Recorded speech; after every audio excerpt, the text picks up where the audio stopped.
नमस्कार, आपसे मेरा नाम अशोक यादव एडवोकेट और मैं आप सभी के लिए लीगल एडवाइजर वीडियोस अपलोड करता हूं जो कि आप सब लोग लाइक करते हैं, पसंद करते हैं, शेयर करते हैं और सब्सक्राइब भी करते हैं। अब तक नहीं किया तुरंत करिएगा और दूसरे लोगों तक भी जानकारी को जरूर शेयर करिएगा।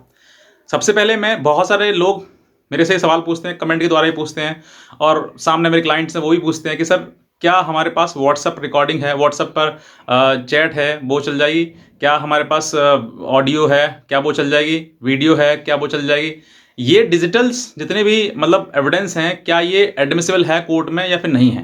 क्योंकि काफ़ी लोग, काफ़ी एडवोकेट्स भी कहते हैं अरे क्या करोगे रिकॉर्डिंग लगा के, अरे नहीं चलेगी रिकॉर्डिंग। ऐसे कई चीज़ें आपके एडवोकेट्स भी आपको मिल जाएंगे जो बोल देते हैं कि नहीं है, लेकिन फिर भी मैं आपको बताना चाहूँगा कि आपको अगर ऐसा वीडियो, कोई कॉल डिटेल, कॉल रिकॉर्डिंग या वीडियो रिकॉर्डिंग या फिर कोई व्हाट्सअप चैट या फोटोज़ वगैरह कुछ भी अगर आपके पास में कोई मटेरियल है और उसको एज एन एविडेंस आप कोर्ट में प्रोड्यूस करना चाहते हैं, तो उसके लिए ज़रूरी है कि आप कुछ कानूनी चीज़ों का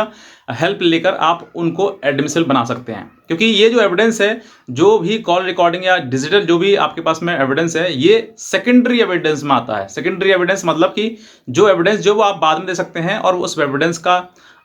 एडमिसिबल होना भी बहुत ज़रूरी है। और इसको इस तरीके से आप एडमिट कर सकते हैं कि आप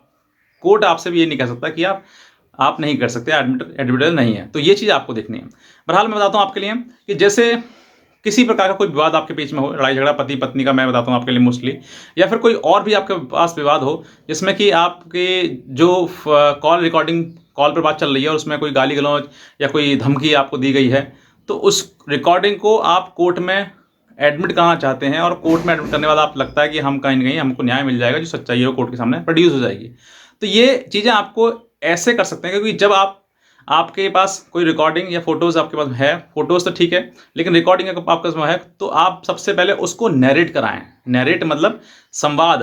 होता है ना, कि जैसे दो व्यक्ति बात कर रहे हैं, मैंने ये कहा उसने ये कहा, तो ये सब चीज़ें लिखित में, जैसे एक आपने कॉमिक्स टाइप पढ़ी होगी, उस तरीके से संवाद लिखा जाता है कि पहला व्यक्ति ऐसा करा है फिर दूसरा ये करा है। तो दोनों का संवाद जो वो उस कागज़ पर आएगा, जो भी रिकॉर्डिंग उसमें है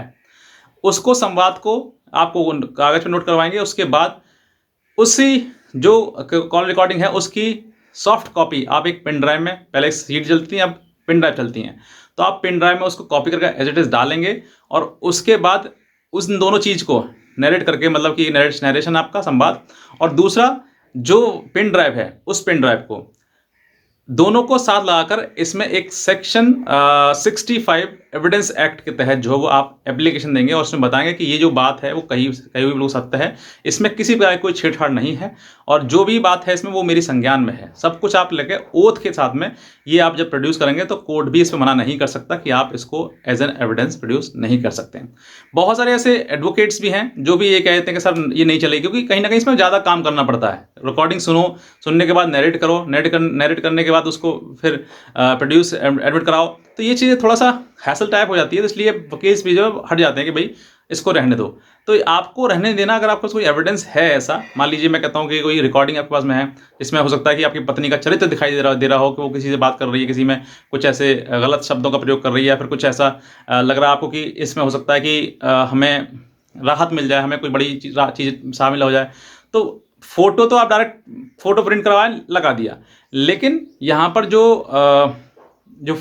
ऑडियो है, ऑडियो जैसी चीज़ें हैं या फिर वीडियो जैसी चीज़ें हैं, तो इनके लिए आपको सेक्शन 65 एविडेंस एक्ट के तहत एप्लीकेशन के साथ अटैच करवाकर तब आप कोर्ट में प्रोड्यूस करें, तो कोर्ट 100% आपकी बात को सुनेगा। और जो मैंने बताया आपका तरीका, उसी तरीके से आप अपने वकील से भी करा सकते हैं, ताकि वकील साहब आपके जो हैं वो समझ सकें इन चीज़ों को और समझ के उसको कोर्ट में एडमिट करा सकते हैं। क्योंकि ये सेकेंडरी एविडेंस में आता है, इसीलिए जो कोर्ट में लोग जो है लगाने से बचते हैं, कतराते हैं कि नहीं हम नहीं, क्योंकि थोड़ा सा मेहनत भी करनी पड़ती है।